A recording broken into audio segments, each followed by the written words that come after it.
La difficulté quand on réfléchit entre la France et l'international, c'est que contrairement à d'autres pays, notamment les pays américains et anglais ou anglo-saxons, la France n'a pas dans son entreprise une véritable culture de l'anticipation du risque pénal. Traditionnellement, chacun voit à peu près ce que c'est le droit pénal général et puis le droit pénal des affaires, avec l'abus de biens sociaux notamment, qui était une infraction un petit peu classique pour un dirigeant, mais on se rend compte que de plus en plus, le droit pénal des affaires et donc le risque pour un dirigeant pratiquant en France ou à l'international est devenu beaucoup plus important. Le premier risque, c'est toute la lutte contre les blanchiments de capitaux et la corruption qui a, dans les dernières années, explosé. Ça veut dire qu'on attend désormais des dirigeants d'entreprise, même à des niveaux moins importants, on va dire, que les très grands groupes structurés, un respect des réglementations relatives au blanchiment de capitaux européennes, enfin communautaires ou internationales, et à la lutte contre la corruption d'une manière générale, ce qui évidemment change totalement les pratiques.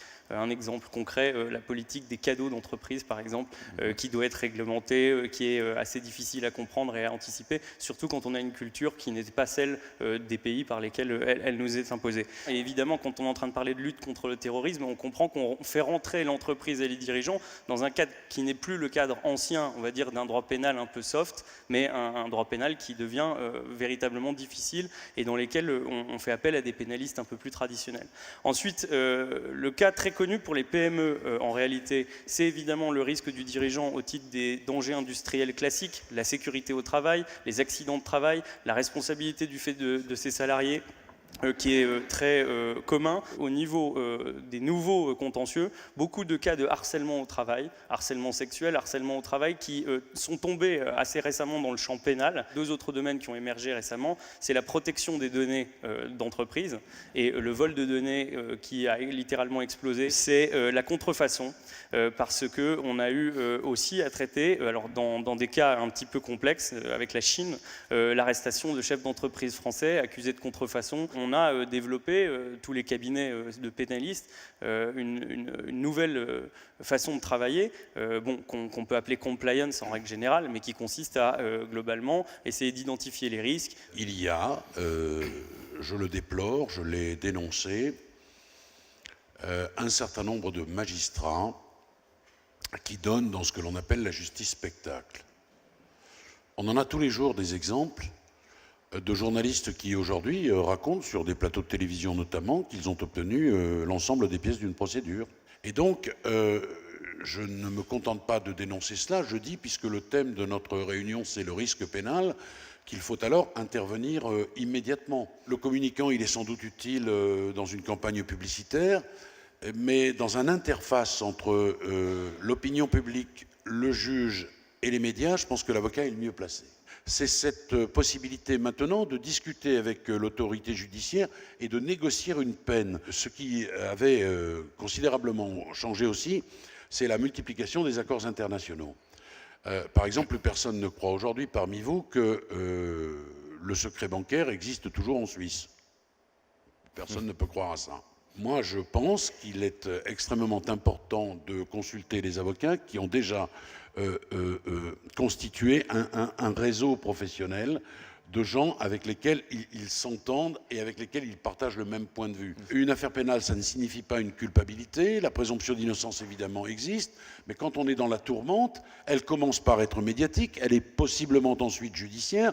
Et vous avez, si j'ose dire, les moyens intellectuels et les moyens tout court de vous prémunir de tout ça en constituant en amont des équipes susceptibles de... En matière pénale, il y a un risque nouveau parce que tout simplement, on envisage maintenant de plus en plus la responsabilité de l'entreprise. S'agissant des risques réputationnels, par exemple, nous avons défendu un groupe important, la mise en examen des dirigeants qui ont été relaxés, et relaxés dans des conditions incroyables, pas au bénéfice du doute, mais au bénéfice de la démonstration de leur totale innocence, puisque le parquet général lui-même a renoncé aux poursuites que font les banques.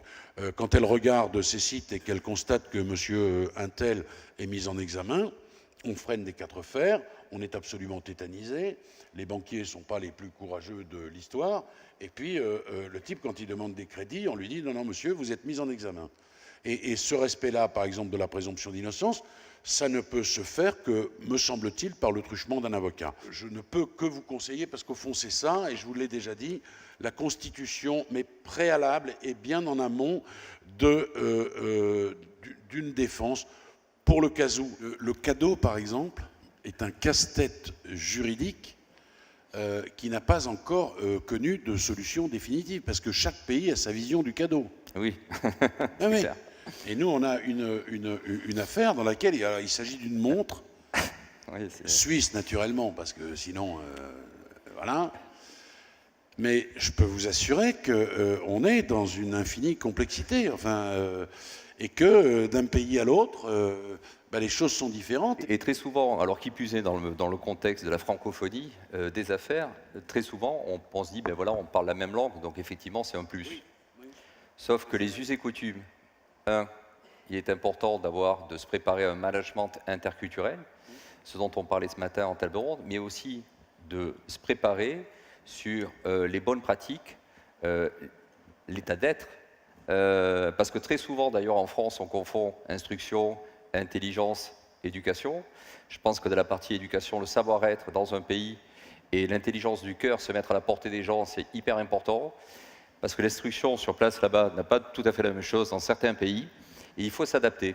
Et je pense qu'il est important de rester dans des règles de compliance, on disait, mais de bonnes pratiques, mais surtout de bon sens en fait. Ce qu'on a comme retour de dirigeants, c'est que quand ils se retrouvent en concurrence sur un marché en Afrique avec des Chinois ou d'autres types de pays, ils ne sont pas soumis forcément à la même pratique et aux mêmes règles.